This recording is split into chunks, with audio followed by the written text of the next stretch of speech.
Firefighters continue to fight wildfires in Southern California, including a new fire just north of San Diego. In the past 5 days, the fires have destroyed at least 500 buildings and forced 190,000 people to leave their homes, California officials said.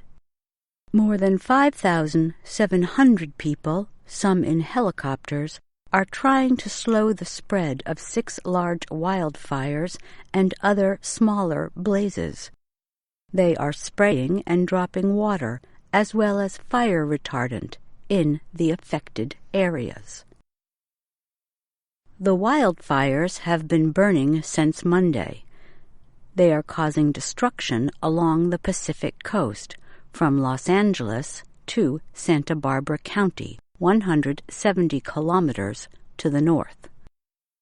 The fires are powered by Santa Ana winds, hot, dry air that blows from east to west. The biggest blaze is the Thomas Fire, about 90 kilometers northwest of Los Angeles. It is nearly 52,000 hectares in size and has destroyed about 430 buildings. However, firefighters have made enough progress against the Los Angeles area fires to cancel most evacuation orders. A new fire, named the Lilac Fire, forced California Governor Jerry Brown to declare a state of emergency for San Diego County, more than 200 kilometers south of Los Angeles. The Lilac Fire started on Thursday and grew to 16 square kilometers in a few hours. It moved through the heavily populated Rancho Montserrat Country Club community and the small city of Fallbrook, home to many avocado farms and horse ranches. The fire forced people to leave their homes as it destroyed homes and burned an area near a training center for thoroughbred horses. Workers freed more than 450 horses to avoid being trapped, said Mac McBride of the Del Mar Thoroughbred Club. Some horses did not survive, and one trainer said at least 30 horses died. The fire burned near Camp Pendleton, a large base for the United States Marine Corps. California state fire officials said the Santa Ana winds from the California desert and the extremely dry conditions are expected to continue until Sunday. The Los Angeles Unified School District, the U.S.'s second largest, with 640,000 students, closed more than 275 schools for a second day on Friday. The University of California in Santa Barbara also closed. The fires crossed major roads and threatened small coastal communities between Ventura and Santa Barbara. Fires are common in Southern California before the winter rains begin. This year is very bad because of unusually hot, dry, and windy conditions. 2 weeks ago, wildfires in Northern California killed 44 people. Those fires destroyed 8,900 homes and other buildings. California's Department of Forestry and Fire Protection reported on Tuesday that more than 400,000 hectares of land have burned this year. That number does not include the fires burning now. I'm Susan Shand. A dangerous wildfire has started in the Bel Air area of Los Angeles, California, as firefighters battle 3 other fires across Southern California. The latest wildfire reached the side of the busy Interstate 405 through the Santa Monica Mountains. It stopped car traffic. Hundreds of firefighters fought the fire on the ground, and planes dropped water and retardant from above. Firefighters told Bel Air local Maurice Cabood to leave his home Wednesday, but he chose to stay and protect his house. The 59-year-old stood in the backyard of his multi-million-dollar home as fires raged nearby. God willing, this will slow down so the firefighters can do their job, Cabood said. Southern California's Santa Ana winds have long contributed to some of the area's most disastrous wildfires. The winds blow from inland toward the Pacific Ocean. They gain speed through mountain passes and valleys. The biggest and most destructive of Southern California's wildfires is in Ventura County, northwest of Los Angeles. It now covers over 262 square kilometers and stretches across a major highway. The fire had already destroyed at least 150 structures, but many more homes may have already been lost. Lisa Kermode and her children returned to their home Tuesday to find it destroyed. Kermode said, "We lost everything, all our clothes, anything that was important to us, all our family heirlooms. It's not sort of gone, it's completely gone." Another 12,000 structures were under threat. Los Angeles Mayor Eric Garcetti said the strong winds had created a dangerous situation. The city urged 150,000 people living near the fire to leave their homes before it was too late. 2 months ago, a wildfire in Northern California killed 44 people. "We have lost structures, we have not lost lives," Garcetti said. "Do not wait. Leave your homes." The latest fire has stopped production of several television shows because of safety concerns. The Los Angeles Rams football team also canceled its practice. Wildfires are not normal in Southern California this time of year, but they can start suddenly when there is too little rain combined with the Santa Ana winds. Almost no measurable rain has fallen in the area over the past 6 months. An agency of the United States government says, "The effects of climate change cost American taxpayers billions of dollars each year." The U.S. Government Accountability Office, or GAO, investigates how the federal government spends tax money.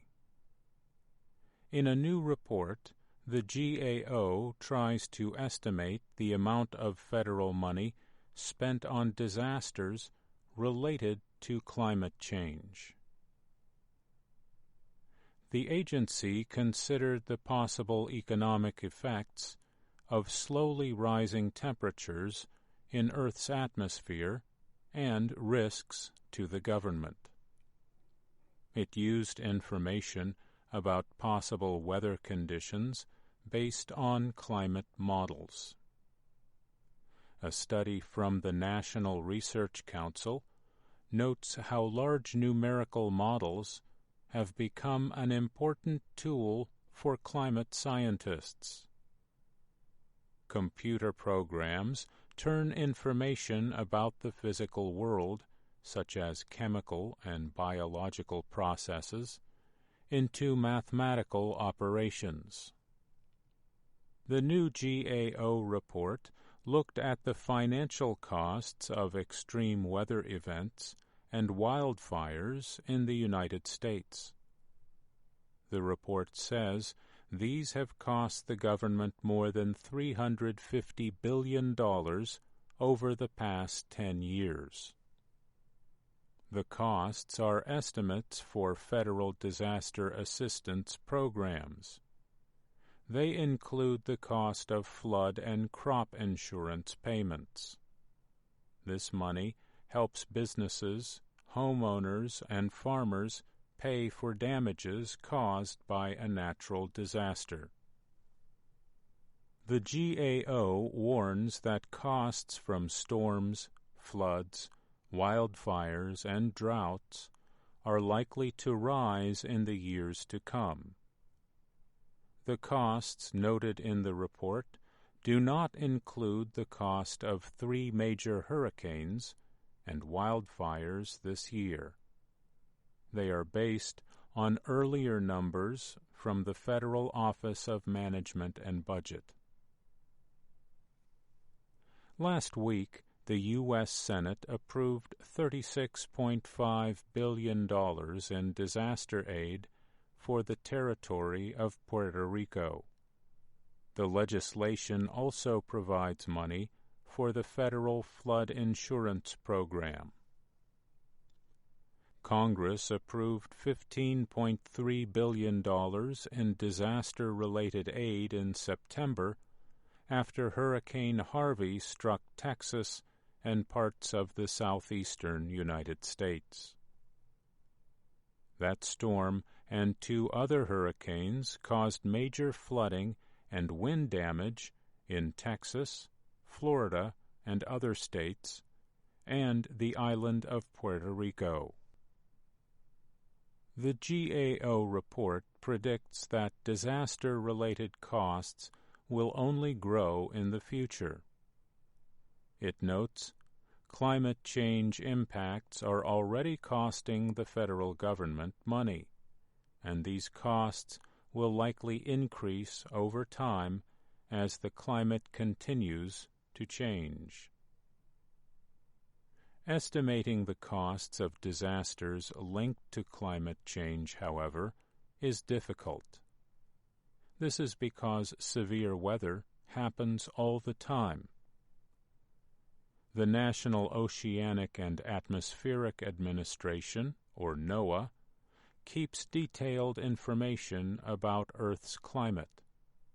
It estimates that by the year 2100, the average temperature will be between 1.1 and 5.4 degrees Celsius higher than it is today.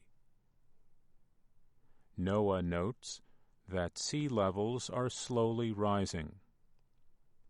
Scientists' computer models predict a rise of between 0.2 of a meter and 2 meters by the end of the century. These estimates come from computer models. They are based on what scientists currently know about weather systems. The writers of the report admit there are many unanswered questions when creating climate models, and limited or incomplete information about areas that would be affected. They conclude that it is not possible to know the costs that can be directly attributed to climate change. The report gives widely varying cost estimates. Yet the researchers also write the impacts and costs of extreme events, such as floods, drought, and other events, will increase in significance as what are considered rare events become more common and intense because of climate change. The report provides examples of places thought to be at high risk of damage from severe weather linked to climate change. They include increased damage to roads, bridges, and other infrastructure in the American Southeast, and also the New York City area. Deaths from higher-than-average heat could be more common in places like Florida, Texas, and New Mexico, and water supplies in California could be lower than average. The report noted that climate change may help some areas. It said warmer weather could help agriculture in some northern states and reduce deaths resulting from cold weather in places like Minnesota. What concerns the GAO the most, say researchers, is that the U.S. federal government has not effectively planned for costs that happen again and again. The report says the government needs to identify climate-related risks as high risk. Senators Susan Collins of Maine and Maria Cantwell of Washington requested the report. Collins belongs to the Republican Party, like President Donald Trump, and Cantwell is a Democrat. With the report, the GAO made a suggestion. It said the Office of the President and federal agencies should use information about climate change costs to identify risks. Once the risks are identified, it says, a plan to identify and prioritize ways to reduce the risks should be developed. I'm Mario Ritter.